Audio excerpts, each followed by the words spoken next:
Orang tua Prada Luki minta agar putranya dihukum mati.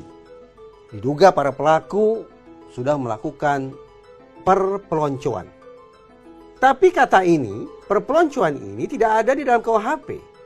Sehingga apa yang harus dilakukan? Seandainya, sebagaimana yang diinginkan oleh orang tua Prada Luki, para pelaku dihukum mati. Cuma satu jalan. Kata perpeloncoan harus diterjemahkan ke dalam bahasa KUHP, yaitu pembunuhan berencana. Karena hanya pasal pembunuhan berencana lah, pasal 340 lah, yang memungkinkan para pelaku nantinya dicabut nyawanya.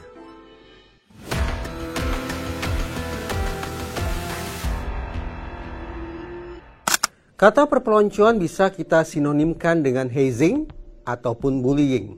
Hazing adalah prosesi, adalah seremoni yang harus dilalui oleh seorang anggota baru agar bisa diterima oleh para anggota lama. Sementara bullying tujuannya adalah untuk memojokkan, mengasingkan, merendahkan. Jadi terasa perbedaan antara hazing yaitu merangkul, sementara bullying tujuannya adalah untuk membuang. Saya tidak tahu dalam kasus meninggalnya Prada Luki apa sesungguhnya penyebabnya. Pasal berapa yang bisa dikenakan kepada para pelaku yang sudah sampai hati membuat Prada Luki meninggal pada usia yang sedemikian belia. Tapi seandainya, saya ulangi, seandainya kita menggunakan kata bullying sebagai situasi yang menjelaskan mengapa akhirnya Prada Luki meninggal dunia, maka penting kiranya bagi kita untuk mencoba mencari tahu satu persatu karakteristik bullying. Orang kita terjemahkan sebagai perundungan. Pertama, sudah jelas, bullying atau perundungan terjadi dalam sebuah situasi yang ditandai oleh power yang tidak seimbang. Power imbalance atau power asimetri atau relasi kuasa yang timpang, yang diagonal. Itu ciri pertama. Ciri yang kedua, bahwa sebagaimana saya katakan tadi, bullying tidak dengan tujuan untuk merangkul atau merekatkan persahabatan atau untuk menerima anggota baru. Bukan. Bullying justru tujuannya adalah untuk menindas, merendahkan martabat, mengucilkan target, mengasingkan dia bahwa dia berbeda dengan kita. Merendahkan itulah kata kunci yang ada dalam setiap perilaku kekerasan bullying. Baik kekerasan yang sifatnya verbal, kata-kata, maupun kekerasan dalam bentuk perbuatan. Ada pula kekerasan dalam bentuk simbolik. Ciri ketiga, kekerasan itu berlangsung secara berulang atau terus-menerus. Persistent.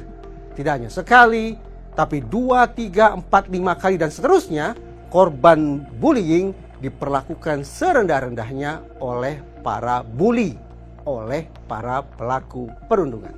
Dan ciri yang keempat, perbuatan bullying itu tidak boleh diketahui oleh siapapun. Sehingga orang-orang yang melakukan perundungan atau bullying niscaya akan menutup-nutupi perbuatannya. Ketika perbuatan itu ditutup-tutupi, maka ini bisa kita pahami sebagai penanda bahwa mereka atau seseorang tengah melakukan perundungan atau bullying terhadap pihak lainnya. Itu 4 ciri bullying. Silakan diterapkan. Apakah keempat situasi ini tersedia atau tidak pada situasi meninggalnya Prada Luki? Dari situ kita pindah. Kita berbincang tentang jenis-jenis bullying, jenis-jenis perundungan. Perbincangan tentang jenis-jenis bullying ini menjadi semakin penting kalau kita punya keinsafan bahwa barangkali tidak cukup bagi kita meminta pertanggungjawaban kepada para pelaku yang katakanlah sudah menganiaya Prada Luki. Tidak cukup. Barangkali dengan pemahaman baru tentang jenis-jenis bullying ini, kita akan bisa menangkap pemahaman baru bahwa tidak tertutup kemungkinan institusi, lembaga, kantor di mana Prada Luki bekerja juga patut dimintai pertanggungjawabannya. Mari kita cek satu persatu jenis-jenis bullying. Pertama, historian. Pada bullying yang satu ini, seseorang melakukan perundungan atau bullying karena sebelumnya dia juga sudah menderita perundungan. Kakak angkatan membuli adik angkatannya. Adik angkatannya membuli juniornya. Juniornya membuli yang lebih belia. Begitu terus. Ada semacam silsilah kekerasan, ada semacam sejarah dari generasi ke generasi berikutnya yang memang tidak pernah lepas dari perundungan. Itu tipe pertama. Bullying tipe historian. Yang kedua, opportunist. Pada bullying yang satu ini, seseorang atau satu kelompok lebih melakukan aksi bullying karena adanya kesempatan. Mereka tidak sejak awal punya niatan untuk melakukan perundungan kepada siapapun. Tapi begitu mereka tersadar bahwa ternyata kesempatan memungkinkan untuk itu, situasi memungkinkan untuk itu, kesempatan bagi mereka akan mereka manfaatkan semaksimal mungkin untuk kemudian mempraktekkan bullying. Itu tipe kedua. Bahwa seseorang atau suatu kelompok menjelma sebagai kelompok bullying karena faktor situasi. Sifatnya insidental. Tiba-tiba seseorang menjelma menjadi pelaku bullying karena adanya kesempatan. Kita pindah ke tipe yang ketiga. Retaliator. Saya dulu pernah dibully oleh senior saya. Saya sedih, saya marah, saya benci, saya murka, saya ingin balas dendam, tapi tidak mungkin saya lakukan kepada senior saya. Alhasil, siapa yang akan kemudian saya aniaya? Tak lain tak bukan adalah junior saya. Itu artinya, saya menjadi bully, saya menjadi pelaku perundungan sebagai bentuk balas dendam atas perlakuan bullying yang pernah saya terima sebelumnya. Inilah manifestasi sakit hati, inilah perwujudan dendam yang ingin saya tumpahkan kepada mereka-mereka yang saya anggap memiliki kesamaan ciri, memiliki kesamaan kondisi dengan saya tempo dulu. Dulu saya dipandang lemah oleh senior saya, maka sekarang giliran saya untuk mencari orang-orang yang juga lemah seperti saya untuk kemudian saya bully mereka. Kita sudah bicara tentang 3 tipe bullying. Historian, opportunist, dan retaliator. Kita pindah ke bullying tipe keempat, yaitu compensator. Kompensasi. Hidup adalah perjuangan untuk membalas kerugian, menutup kelemahan dari satu sisi ke sisi lainnya. Contohnya begini, saya mungkin lemah secara akademis. Otak saya tidak terlalu cerdas, otak saya terlalu lemah untuk memahami pelajaran di tempat saya menempuh pendidikan. Lantas cara saya menutupi kelemahan itu, cara saya mengatasi kekurangan itu, cara saya mengkompensasi sisi negatif saya itu adalah dengan berlagak seolah-olah saya ini adalah sosok yang kuat, sosok yang hebat, sosok yang perkasa, sosok yang dominan, sosok yang memegang supremasi atas orang lain. Lalu saya bully seseorang. Kenapa saya bully dia? Inilah bentuk kompensasi saya.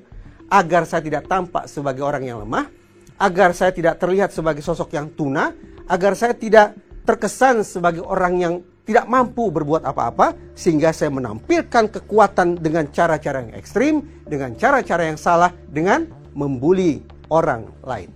Compensator. Itulah tipe bullying yang keempat. Kita masuk sekarang ke tipe yang kelima. Defenseless duck. Kalau saya terjemahkan, mungkin bisa disetarakan dengan bebek yang tak berdaya. Maksudnya begini, ada loh orang-orang tertentu yang memang pembawaannya, katakanlah kondisi kepribadiannya memang berbeda. Mungkin dia punya dorongan kekerasan yang jauh di atas rata-rata. Mungkin orang semacam ini mengalami kesulitan luar biasa untuk mengelola amarahnya.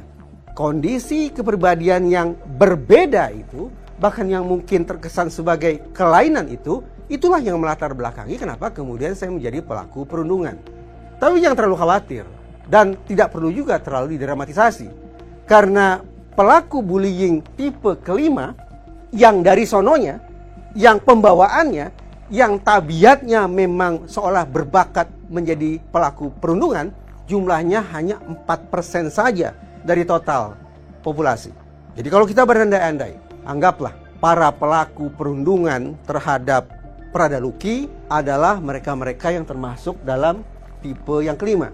Maka kalau di organisasi militer ada 100.000 orang, maka para pelaku bullying yang tipe kelima jumlahnya hanya sekitar 4 orang saja. Itu sebabnya saya katakan tadi, tidak perlu terlalu didramatisasi. Karena mereka-mereka yang seolah terkodratkan menjadi pelaku bullying, jumlahnya amat sangat sedikit saja.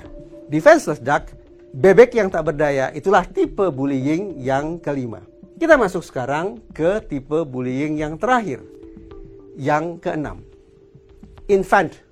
Kita terjemahkan menjadi pendatang baru. Maksudnya begini, saya seorang senior. Saya memaksa adik kelas saya untuk membuli rekannya satu angkatan. Apakah adik kelas ini sungguh-sungguh ingin membuli teman satu angkatannya? Sesungguhnya tidak. Dia membuli rekan satu angkatannya karena intimidasi dari saya. Nah, si adik angkatan yang kemudian tidak berdaya sampai kemudian terpaksa harus menganiaya teman satu angkatannya itu karena adanya paksaan dari saya, inilah contoh pelaku bullying yang infant, yang pendatang baru. Dia menjadi pelaku bullying lebih dikarenakan terintimidasi oleh sosok yang lebih senior, sosok yang lebih kuat, sosok yang lebih tua, sosok yang lebih daripada dia, sampai kemudian dia sanggup untuk melakukan tindakan bullying terhadap teman satu angkatannya. Ada 6 tipe bullying. Historian, kemudian opportunist, lalu retaliator, berlanjut compensator, defenseless duck, dan yang terakhir adalah infant. Semua potret tentang bullying itu semoga bisa membantu institusi TNI untuk sekali lagi mencari tahu apakah meninggalnya Prada Luki cukup dipotret sebagai perbuatan para oknum semata, insiden yang seakan baru terjadi kali ini saja, ataukah sesungguhnya kekerasan dalam kurung perundungan alias bullying itu sudah terjadi lintas generasi, sehingga sampailah pada sebuah pertanyaan yang sangat mendasar. Benarkah ini persoalan oknum semata, ataukah lembaga juga harus memberikan pertanggungjawabannya? Kalau kepada para pelaku, orang tua Prada Luki ingin agar mereka dihukum mati, lantas apa yang harus dilakukan terhadap institusi TNI?